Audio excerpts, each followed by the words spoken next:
ଡୁବିଖାଲ ଗ୍ରାମରେ ସ୍ୱାମୀକୁ ମାରି ପୋତିଦେବା ଘଟଣାରେ 5 ଜଣ ଅଭିଯୁକ୍ତ ଗିରଫ, ମାଟି ତଳୁ ମୃତଦେହ ଉଦ୍ଧାର। ପାରିବାରିକ କଳହକୁ କେନ୍ଦ୍ର କରି ଜଣେ ସ୍ତ୍ରୀ ତା ସ୍ୱାମୀକୁ ଜୀବନରୁ ମାରି ପୋତି ଦେଇଥିବା ଘଟଣାରେ ସୁକିନ୍ଦା ପୁଲିସ 5 ଜଣଙ୍କୁ ଗିରଫ କରି ଆଜି କୋର୍ଟ ଚାଲାଣ କରିଛି।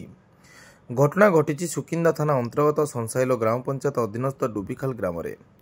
ପାରିବାରିକ କଳହକୁ କେନ୍ଦ୍ର କରି ଡୁବିଖାଲ ଗ୍ରାମର ମୋରା ଦେଓଗାଁଙ୍କ ଝିଅ ଗୁମାରୀ ମୁଣ୍ଡା ତାଙ୍କ ସ୍ୱାମୀ ବାବୁଲି ମୁଣ୍ଡାଙ୍କୁ ଜୀବନରୁ ମାରି ଘର ପଛପଟ ବାଡ଼ିରେ ପୋତି ଦେଇଥିବା ଗତ ରବିବାର ସୁକିନ୍ଦା ଥାନାରେ ଆତ୍ମସମର୍ପଣ କରିବା ସହ ସେ ନିଜେ ସ୍ୱୀକାର କରିଥିଲେ।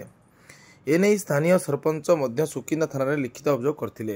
ପୁଲିସ ଲିଖିତ ଅଭିଯୋଗକୁ ଭିତ୍ତି କରି 48/25ରେ ଏକ ମାମଲା ରୁଜୁ କରି ଘଟଣାର ତଦନ୍ତ ଆରମ୍ଭ କରିଥିଲା। ସୋମବାର ଦିନ ସୁକିନ୍ଦା ତହସିଲଦାର ମାନସ ରଞ୍ଜନ ତ୍ରିପାଠୀ, କଳିଙ୍ଗନର ଅତିରିକ୍ତ ଆରକ୍ଷୀ ଅଧୀକ୍ଷକ, ସାଇଣ୍ଟିଫିକ୍ ଟିମ୍ ଉପସ୍ଥିତିରେ ମାଟି ତଳେ ପୋତା ହୋଇଥିବା ମୃତଦେହ ଉଦ୍ଧାର କରି ଆବଶ୍ୟକୀୟ ପ୍ରମାଣ ସଂଗ୍ରହ କରିବା ପରେ ଶବ ବ୍ୟବଚ୍ଛେଦ ପାଇଁ ପଠାଇଥିଲା ପୁଲିସ।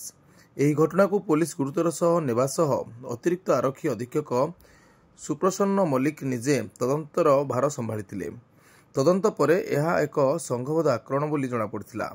ଏହି ଘଟଣାରେ ପୁଲିସ ମୃତ ବାବୁଲିର ସ୍ତ୍ରୀ ଗୁମାରୀ, ଶ୍ୱଶୁର ମୋରା ଦେଓଗାମ, ଶାଶୁ ସିନି ଦେଓଗାମ, ଶଳା ରାଜେନ୍ଦ୍ର କାଇକା ଓ ରାମସିଂ ବଦରାକୁ ଗିରଫ କରି ମଙ୍ଗଳବାର ଅପରାହ୍ନ 3 ଘଟିକା ସମୟରେ କୋର୍ଟ ଚାଲାଣ କରିଥିବା ଦେଖିବାକୁ ମିଳିଛି। ଏହି ଘଟଣାରେ ଦୁଃଖଦ ଦୃଶ୍ୟ ତଥା ଏହି ଘଟଣାରେ ହତ୍ୟାକାରୀ ମହିଳା ଗୁମାରୀର ଶିଶୁପୁତ୍ର ତା ସହିତ ଜେଲ୍ ଯାଇଥିବା ବେଳେ ଶିଶୁ କନ୍ୟାକୁ ସୁଧାର ଗୃହକୁ ପଠାଯିବ ବୋଲି ସୂଚନା ମିଳିଛି।